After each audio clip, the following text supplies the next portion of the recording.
Ohio State, USC, Penn State, Maryland, Kansas, Arkansas State, Wisconsin, and more here on the Recruiting Blitz. Locked On presents The Portal, the daily podcast covering college football recruiting and everything NIL. Part of the Locked On Podcast Network. Your team every day. Welcome back into the Portal Podcast, where you get your daily recruiting, NIL, and transfer portal scoop. I'm your host, Brian Smith, longtime college football writer and recruiting analyst. Thank you for making the Portal Podcast your first listen each and every day. Today's show is brought to you by our friends at FanDuel. Right now, new customers can get $200 in bonus bets when your first $5 bet is a winner. Today's show has some under-the-radar guys, some players you need to know about, and it starts off with Jordan Thomas committing to the Ohio State Buckeyes. Out of Bergen Catholic in New Jersey, Jordan Thomas is one of the top corners in the nation, 6'1", about 180, 185 pounds, athletic, he's fierce, loves his craft. He's got really good technique for somebody his age, and above all else, he's just a football player. If you put him at running back, if you put him at safety, if you put him at receiver, he would be effective. His best spot is corner, but do not discount him playing nickel or safety at some point for the Buckeyes.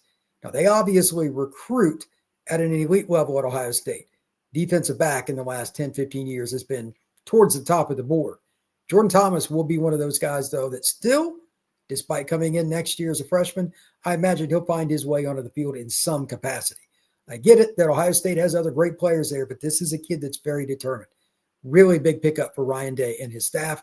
This kid could have went to Michigan or Penn State or Notre Dame or Auburn or Texas A&M and a bevy of other schools. Big pickup for the Ohio State Buckeyes.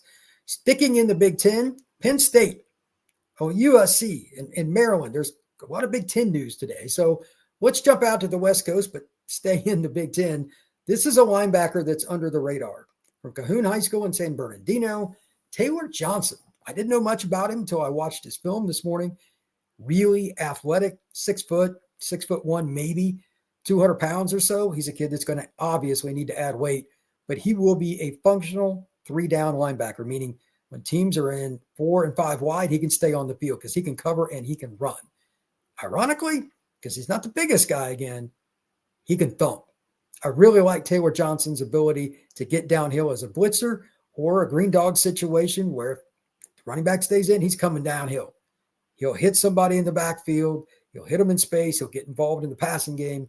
USC got an under-the-radar kid, and they've been really emphasizing the in-state recruits. USC's done a much, much better job of recruiting California and LA in particular. This is a great pickup. Taylor Johnson, I don't really care what his recruiting ranking is. It's like a 3-star by some of the services. He can play, and he will, again, be functional for the USC Trojans.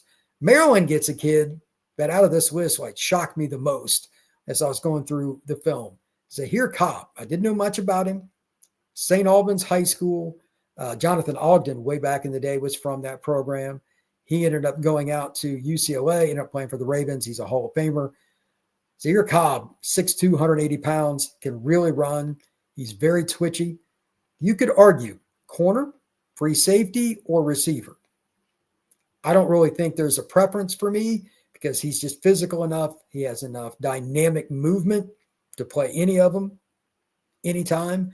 He has functional speed, meaning he will drive on the ball when he needs to, but he's not overzealous and doesn't get himself in a bad spot if he's playing corner. And he has the speed to make people miss, and he has the speed to just run by guys in space. He'll jump cut and then hit the gas again. He'll be the player that watches a defensive back run in front of him because he'll put on the brakes. He's a smart football player. So I don't know how Maryland's going to use him, but that's not a kid that's going to sit on the bench at Maryland. He's really good. So here, Cobb, that is a major pickup for the Maryland Terrapins. Speaking of speed and athleticism, Davion Brown is a burner, Richmond, Virginia, Trinity Episcopal School. He had a big visit list set up, and I don't know why he decided right before the visits to commit to Penn State, but he did. And Lord only knows they need receiver help after last year. This is a kid that's not going to sit the bench either. I would probably play him at receiver, but much like Zahir Cobb could play whatever. If you wanted him to, Davion Brown could too. 6'1", 195 pounds. I could see him at safety all day. But with his speed and his moves, I imagine that he will enter the Penn State recruiting or wide receiver rotation very, very quickly. He has electric ability once the football's in his hands too. So a simple bubble screen can be an 80-yard touchdown. Now, I don't know if he's still going to take visits. This is the list that I have. We'll see if it still plays out because this is recruiting in 2025. But Virginia Tech is May 30th.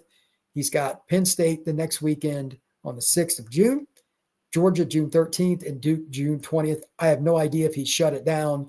And even if he said he did, it's not like those schools are going to stop recruiting him. It's too fast. He's too good. You're going to continue to go after him, especially like Kirby Smart. They need a lot of help at receiver. You know he's going to go after him. And he should. He absolutely should. Next up, I just want to talk about a kid that I think is under the radar. And I don't normally talk about G5 players, but I saw this young man play last week, and I didn't know he was getting ready to commit.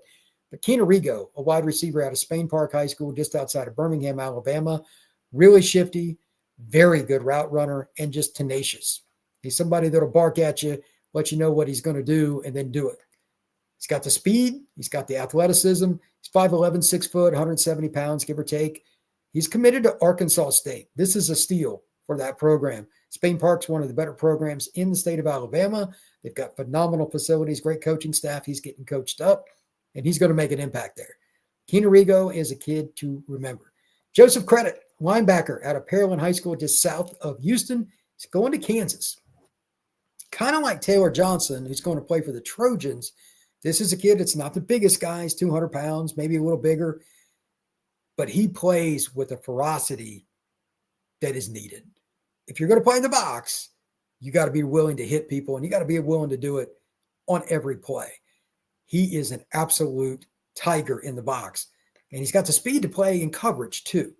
I'm not saying there was a ton of film of that, but like it's functional when you have that kind of speed going downhill. You're going to be able to use it in other ways, and he could stop and start, and he could go laterally and mirror a running back or a quarterback along the line of scrimmage. Very good player. He's going to Kansas. I guess part of that is due to his height. He's probably 5'11", legitimately. He's listed at 6 foot, but he could play.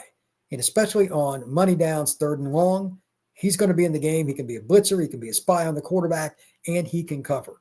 Those kinds of players in modern football are very, very valuable. Nice pickup for the Kansas Jayhawks. Let's talk about Adam Reeder, linebacker from St. X, one of the best Midwest programs in the country. Speaking of linebackers that have athleticism, here's yet another, and he's going to play for Wisconsin.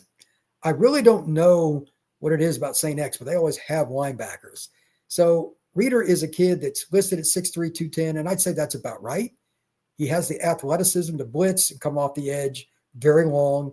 Maybe Wisconsin uses him in that capacity a lot, but I could also see him growing into a will linebacker and being like that 6'3", 225-pound guy that you just move around, especially, again, we're in the spread era.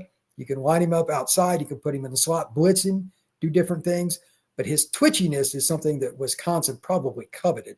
Really, really athletic. I liked him a lot when I watched his film, and I thought this is what Wisconsin has been missing on defense. They have a lot of athleticism coming in with Adam Reeder. Like, this isn't just, Aiden Reeder.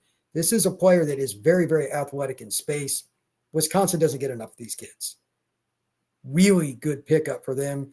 He could have went to a lot of places, but Wisconsin gets him, and I bet you that he plays early. Aiden Reeder is a guy that hits, he runs, and much like a couple of the other kids I talked about on this list, 3rd and long, if you want to drop him, you can do it. If you want to blitz him, you can do it. If you want to use him as a spy against a mobile quarterback, absolutely.